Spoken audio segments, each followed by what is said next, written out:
ஹரே கிருஷ்ணா. திருப்பாவை பாசுரம் 19. குத்துவிளக்கேறிய கோட்டுக்கால் கட்டில் மேல் மெத்தென்ற பஞ்ச சயனத்தின் மேலேறி குத்துவிளக்கேறிய கோட்டுக்கால் கட்டில் மேல் மெத்தென்ற பஞ்ச சயனத்தின் மேலேறி கொத்தலர் பூங்குழல் நப்பினை கொங்கை மேல் கொத்தலர் பூங்குழல் நப்பினை கொங்கை மேல் வைத்து கிடந்த மலர் மார்பா வாய்த்திரவாய் மைத்தடங்கண்ணினாய் நீ உண்மனாலனை மைத்தடம் கண்ணினாய் நீ உண்மனாலனை எத்தனை போதும் துயிலழ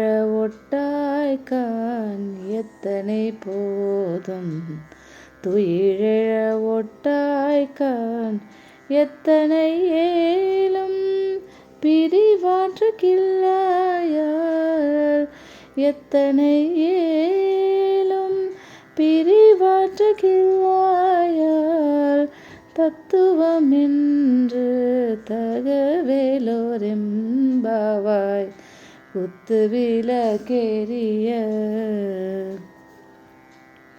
நப்பின்னை பிராட்டியை துயில் எழுப்ப முனைந்த திருவாய்ப்பாடி பெண்கள் மீண்டும் கண்ணனை எழுப்ப முற்படுகின்றார்கள்.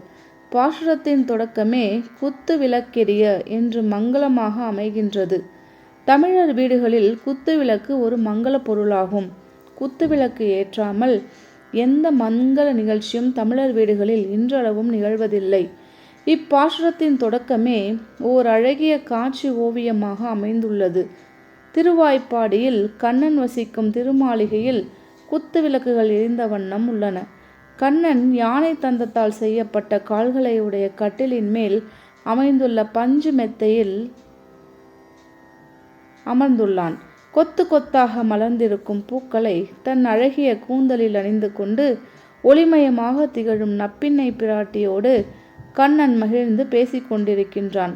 மலர் போலும் மலர்ந்திருக்கும் மார்பினை உடைய கண்ணனே, எங்கள் மேல் இரக்கம் வைத்து வாய் திறந்து ஒரு வார்த்தை பேச மாட்டாயா என்று இறங்கி ஏங்குகிறார்கள் ஆயர்குல பெண்கள். கண்ணனோ வாய் திறந்த பாடில்லை. பாசுரத்தை காண்போம். குத்து விளக்கெரிய கோட்டுக்கால் கட்டில் மேல் மெத்தென்ற பஞ்ச சயனத்தின் மேலேறி கொத்தலர் பூங்குழல் நப்பின்னை கொங்கை மேல் வைத்து கிடந்த மலர் மார்பா வாய்த்திரவாய்.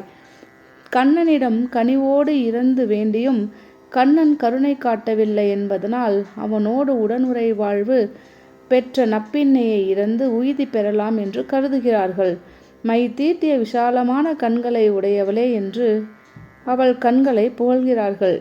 கண்ணீர் சிறந்த உறுப்பில்லை கண்டீர் என்பது இலக்கணம். எனவே உறுப்புகளிலேயே தலையாய சிறப்பு பொருந்திய கண்களின் அழகினையே புகழத் தொடங்கிவிட்டார்கள். நப்பின்னையே, எவ்வளவு நாழிகை உன் கணவனோடு நீ கூடியிருந்தாலும் அவனை விட்டு அரை கணம் பிரிவதற்கும் கூட சம்மதிக்கவில்லையே. இவ்வாறிருப்பது உனக்கு தகுதியுடைய செயலன்று. உன்னால் ஒரு கணம் உன் கணவனை விட்டு பிரிய முடியாது என்பது உண்மையானாலும் கூட எங்கள் பொருட்டு மனம் இறங்கி அவனை தூக்கத்திலிருந்து வீழ்த்தெழ வைத்து எங்கள் குறையை கேட்க வைத்து நாங்கள் எங்கள் குறையை போக்கிக் கொள்ள ஒரு வாய்ப்பு தரலாம் என்று நப்பின்னையை வேண்டிக் கொள்கிறார்கள். மைத்தடம் கண்ணினாய் நீ உன் மணாளனை எத்தனை போதும் துயிலழ ஒட்டாய்கான் எத்தனை ஏலும் பிரிவாற்றகில்லாயால் தத்துவமன்று தகவேலோர் எம்பாவாய். இந்த திருப்பாசுரத்தில் பஞ்சு மெத்தையின் நேர்த்தி மனம் தொடும்படி வர்ணிக்கப்பட்டுள்ளது. பஞ்சு, பட்டு, கம்பளம், மலர், தளிர் என்று ஐவகை பொருட்களால் ஆன படுக்கை பஞ்சசயனம் எனப்படும். அழகு, வெண்மை, மென்மை, நறுமணம், குளிர்ச்சி ஆகிய 5 சிறப்புகளை உடைய படுக்கை என்றும் கூறுவதுண்டு. மேலும் பஞ்சசயனத்தின் மெத்தென்ற தன்மையாலும் மேன்மையாலும் பக்கத்தில் நற்பின்னை உறைவதனாலும் கண்ணன் கண் விழிக்கவில்லையோ என்றும் ஆய்ச்சியர் குரலுக்கு செவிமடுத்து இறங்காமல் வாளா கிடத்தல் அவனுடைய தகுதிக்கும் இயல்புக்கும் உடன்பாடான பண்புகள் இல்லை என்பதும் இதனால் தெளிவாகின்றன. ஆண்டாள் திருவடிகளே சரணம்.